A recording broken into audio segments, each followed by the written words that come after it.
Peregrinos de Cristo presenta la Sagrada Escritura, un viaje al corazón de la Biblia, temporada 2, con Carlos Martín y Sasa Puerta. Somos peregrinos de Cristo. En el nombre del Padre, del Hijo y del Espíritu Santo. Amén. Señor, descubrir asombrados que preparas un arca para protegernos, para incluirnos, para valorarnos, para iluminarnos, para oxigenarnos, a nosotros tan indignos que aún insistimos en hundirnos en el mundo de dulces injusticias que nos ofrecen seductores dioses de aplaudidas infamias, nos estremece impotentes y paralizados por el mundo. Ábrenos los ojos, Señor, aunque sea doloroso, porque queremos ver tu arca y movernos hacia ella. Amén. Hola, peregrinos de Cristo.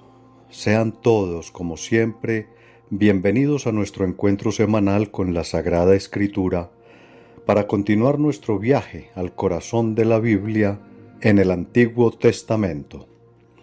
Con ustedes, Carlos Martín y Sasa Puerta, laico defectuosamente al servicio del Señor.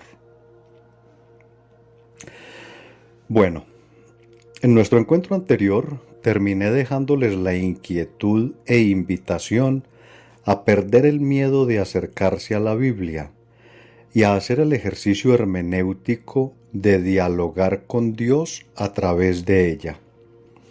Y les planteé la inquietud de que ¿la construcción del arca será acaso la solicitud de Dios para que construyamos un mundo de acuerdo a sus instrucciones y por lo tanto en el cual nos podamos salvar, manteniéndonos lejos de las seducciones y tentaciones del mundo que otros construyen según las instrucciones de otros dioses y que indefectiblemente tiene que colapsar?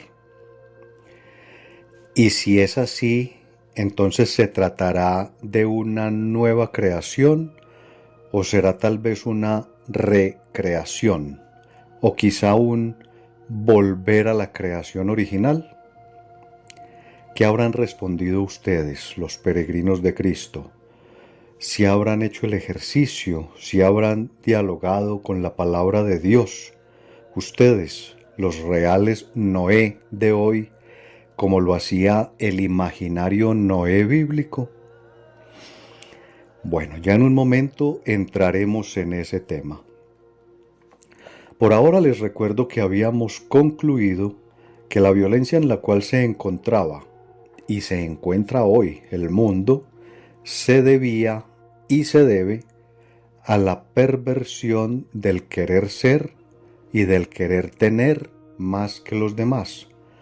O sea, a la perversión causada por el afán de poder y de dinero, lo cual equivale, en otras palabras, a decir que es la perversión de negarnos o rechazarnos como hermanos, como iguales, que es como estamos contemplados en el plan de Dios, y romper o alterar esa disposición del invisible ordenador soberano, o sea, de Dios, es lo que nos ha conducido siempre a la división, a la violencia y por lo tanto al colapso, lo cual nos llevó a concluir que los cataclismos que enfrenta el ser humano no son castigos de Dios, sino autodestrucción.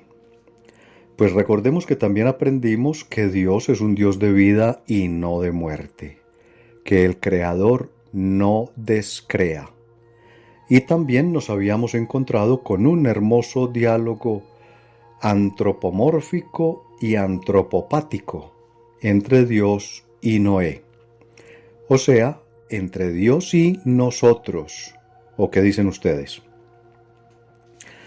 Pues en todo caso, en ese diálogo los agiógrafos ponían en la persona de Dios las palabras y los sentimientos observados, expresados y sentidos por ellos, por los agiógrafos, en virtud, claro está, de la sabiduría de la que sí habían sido llenados, o sea, inspirados por Dios.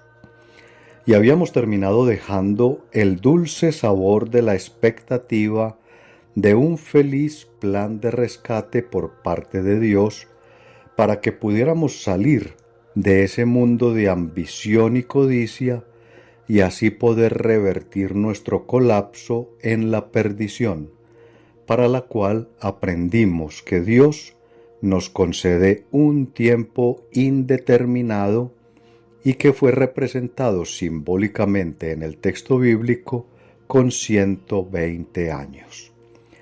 Tiempo indeterminado, repito, en el cual debemos obrar una transformación, tanto personal, o sea, individual, como comunitaria, colectiva.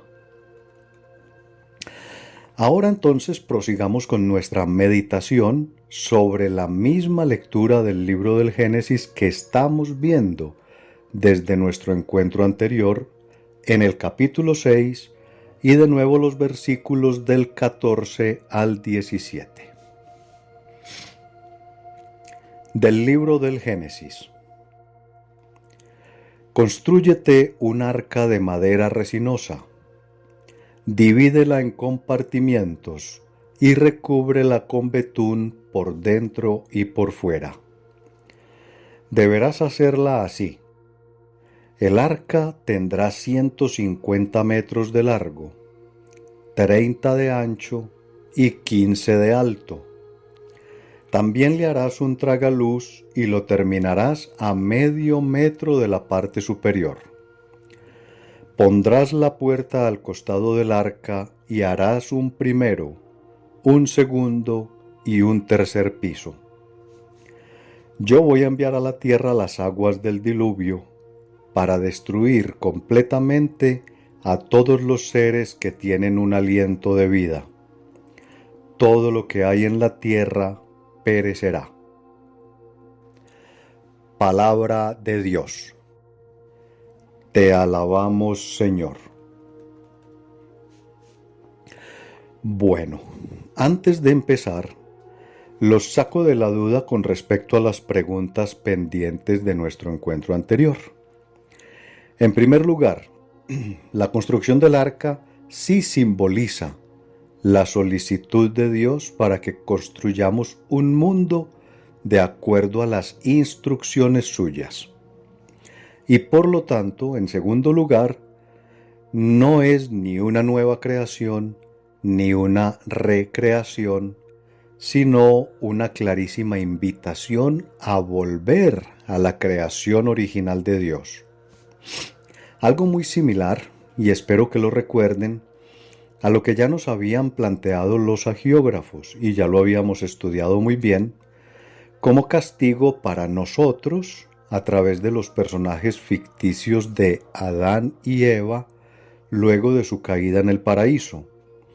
Y fue que Dios sentenció a Adán a que volviera a trabajar a la tierra de la cual él había sido hecho, y a Eva la volvió a poner al lado de Adán, de cuya costilla ella había sido hecha, o sea, volver a poner las cosas tal y como Dios las había dispuesto. Y entonces ahora, a través del personaje también ficticio de Noé, nuevamente nos invita a regresar a la creación original, la cual ya aprendimos que fue rechazada por nosotros de forma individual o personal a través de las figuras simbólicas de Adán y Eva. Creación original que también fue rechazada por nosotros de forma fraternal, o mejor, antifraternal, a través de las figuras simbólicas de Caín y Abel. Y ahora esa misma creación original es rechazada nuevamente por nosotros, ahora de forma comunitaria, y es a la cual ahora Dios nos está invitando a regresar a través de la figura simbólica de Noé. Espero que estén notando muy bien todo este proceso. Nuestro primer rechazo fue individual, fue personal, a través de esas figuras de Adán y Eva. Luego nuestro segundo rechazo a Dios fue fraternal, o como lo digo acá, antifraternal, a través de esas figuras simbólicas de Caín y Abel. Y ahora finalmente en este episodio que estamos estudiando ahora es un rechazo, nuestro tercer rechazo es ya no individual como fue el primero, ni fraternal como fue el segundo, sino comunitario, de toda la sociedad. Es muy importante que observemos esos detalles. Miremos, en ese diálogo imaginario y antropomórfico entre Dios y Noé, pero que es real y permanente entre Dios y nosotros, Dios le dice a Noé, el justo. ¿Lo recuerdan? Y también recuerdan que Noé significa el que da tranquilidad, paz o descanso, que tiene que construir, le dice Dios a Noé, un espacio de vida con unas características que le permitan sobrevivir en medio del caos en el que otros que no son como él, o sea, gente no justa, pero que también tienen un mundo a su modo, y por lo tanto ese caos en el cual tienen ese otro mundo es el caos generado por la injusticia, y es además un mundo muy grande. Es la mayor porción del mundo comparado con lo que Dios le pide preparar a Noé.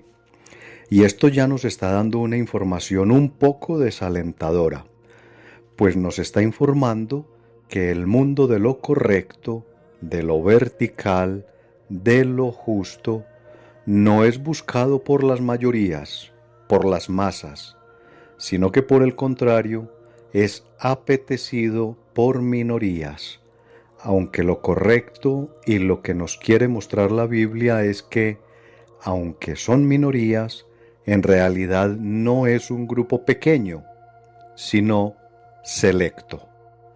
Démonos cuenta de que a lo largo de todo el relato va a ser notorio que cada detalle será seleccionado. El tipo de madera, el recubrimiento, los animales y las personas que ingresarán, en fin. Es lo mismo de lo que tantas veces nos habla Jesús en los evangelios. El trigo irá a mis depósitos y la cizaña irá al fuego, por ejemplo, entre muchos otros. Aquí se nos está hablando exactamente de lo mismo. Entonces, aunque es un poco desalentador saber que somos pocos, que somos minoría, y digo somos porque espero y deseo estar incluido en ese programa, de todas maneras también es al mismo tiempo una gran señal para que nosotros sepamos y nos fortalezcamos cuando nos sintamos solos o desamparados o apabullados, intimidados ante los grandes océanos de este mundo, como el materialismo, el consumismo, el individualismo, el unilateralismo, la competencia, el descarte, etcétera, etcétera, que quieren llevarnos por delante, pues ante esas circunstancias es que debemos recordar esto, y no nos dejemos llevar por la corriente, aunque nos sintamos pocos o disminuidos. No permitamos que la corriente del mundo, de ese gigantesco mundo, de ese océano que quiere inundarnos, nos arrastre. El gran teólogo Chesterton dijo: las cosas muertas pueden ser arrastradas por la corriente. Solo algo vivo puede ir contracorriente. Pues lo que hizo Noé fue justamente ir contracorriente, o sea que estaba bien vivo. Los muertos fueron los que se creían vivos. Y es lo que debemos hacer nosotros también cuando las seducciones y tentaciones del mundo nos provoquen y quieran arrastrarnos con su gran volumen, no nos sintamos pequeños o disminuidos, pues si somos justos y portadores de paz, ¿recuerdan? Eso es Noé. Entonces somos invencibles y triunfantes por la fuerza de Dios. Pero sigamos. Entonces Dios le da unas instrucciones que parecen muy básicas, pero que tienen un gran y profundo sentido. Seleccionar la madera y recubrirla por dentro y por fuera nos habla de la protección de Dios.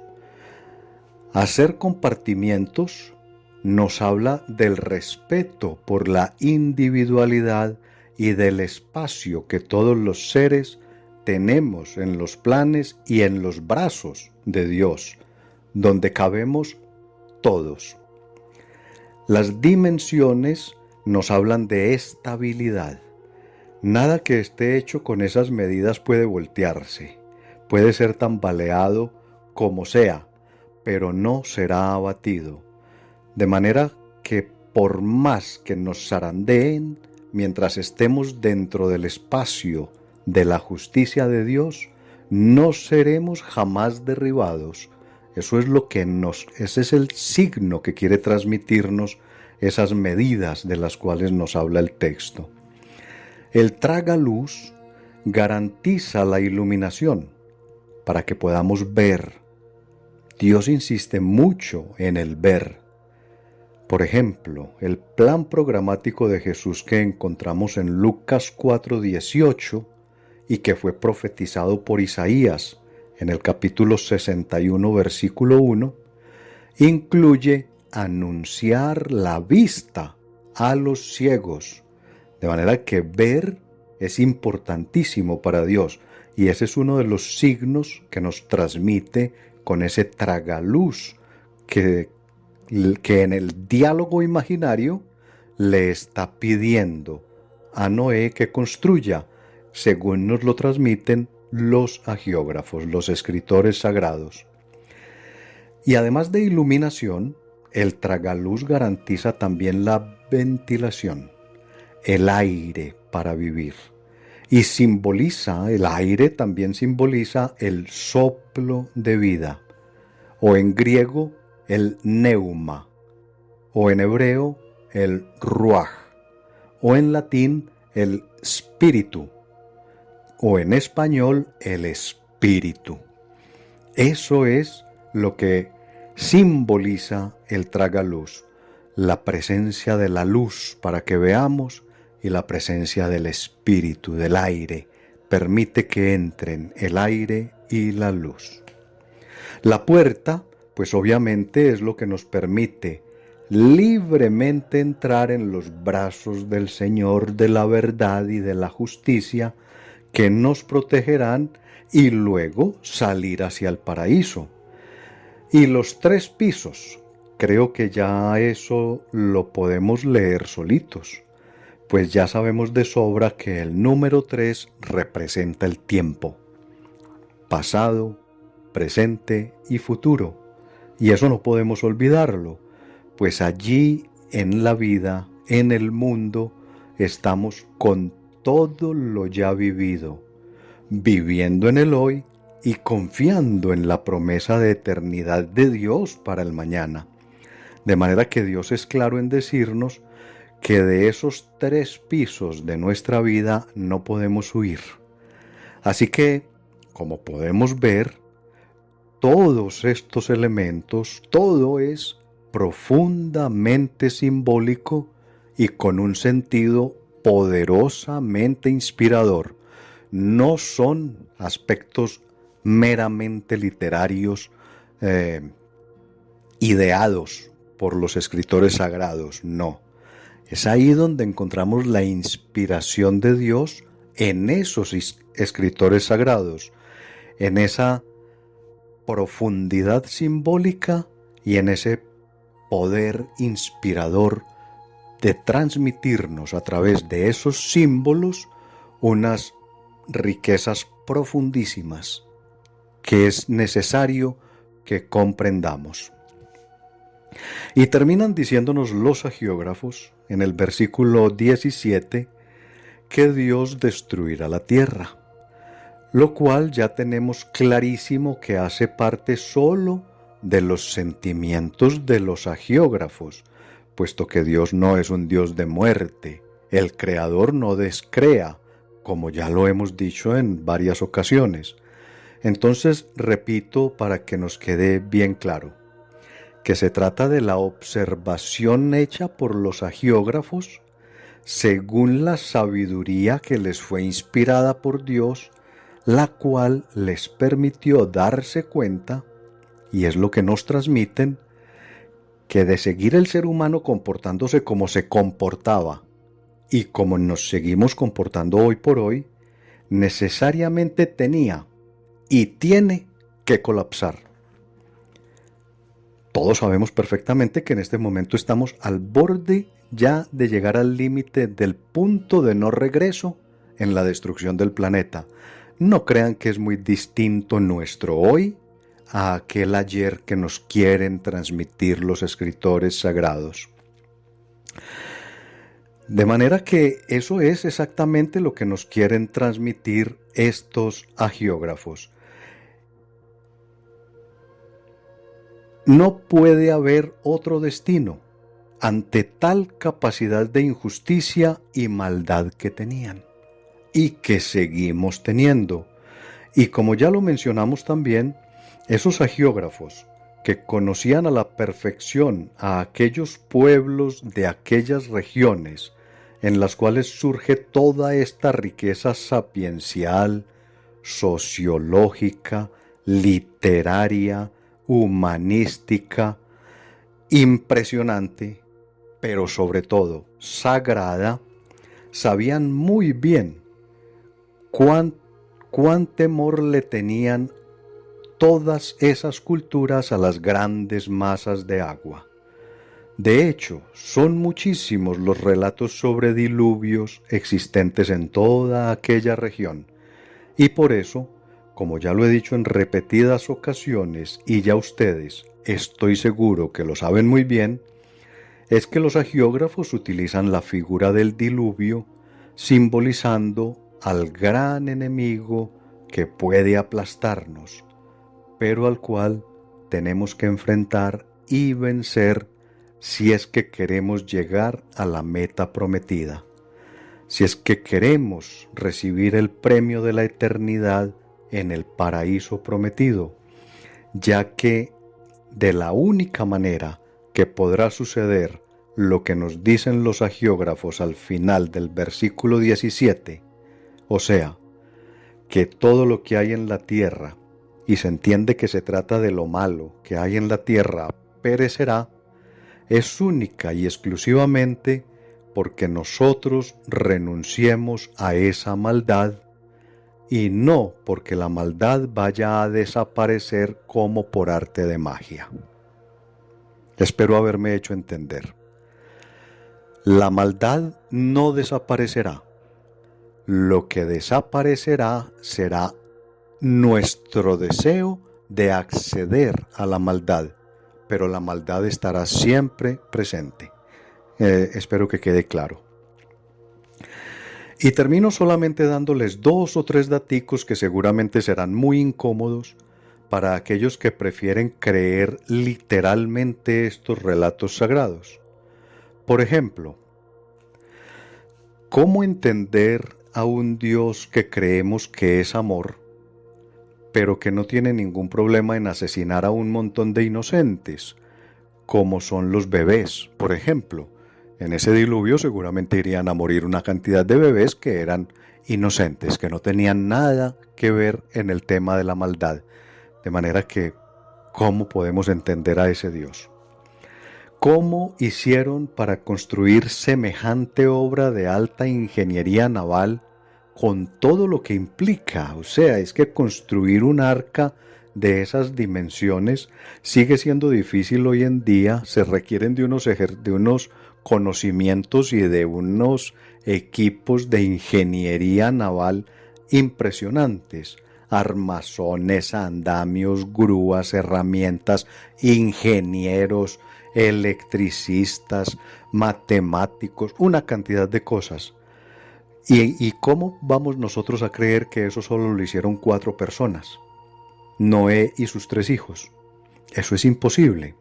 Y al mismo tiempo de estar haciendo todo eso que es materialmente imposible en esas condiciones, tenían además que venir por todos los animales de América, por ejemplo, de la cual todavía ni siquiera se tenían noticias aún. ¿Cómo podemos explicar eso? ¿O cómo harían para mantenerle el hábitat, por ejemplo, a los osos polares y a los pingüinos, si no existían las neveras? ¿Cómo iban a obtener hielo en esa región que calienta como el mismísimo infierno para poder mantener vivos a los pingüinos y a los osos polares? Son cosas absurdas, ¿cierto? ¿Cómo alimentarían? Otra pregunta.